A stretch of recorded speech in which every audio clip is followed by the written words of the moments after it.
жилет. Товарищ Кирохин. По ордену крающего дела. Не дай бог холостяк.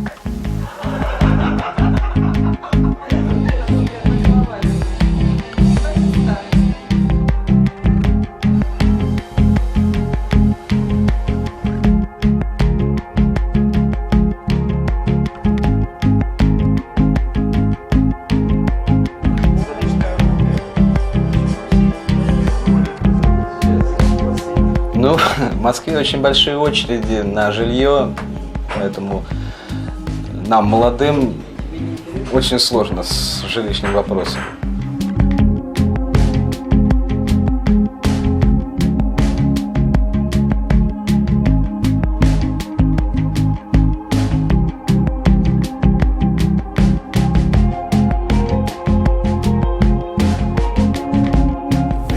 Вы жили в общежитии или... Да, жили, конечно, мы жили в комнате вчетвером. Родители, мама, папа, я и сестра. Полтора нам дали комнату вот эту. Вот, а потом через 4 года мы получили двухкомнатную квартиру.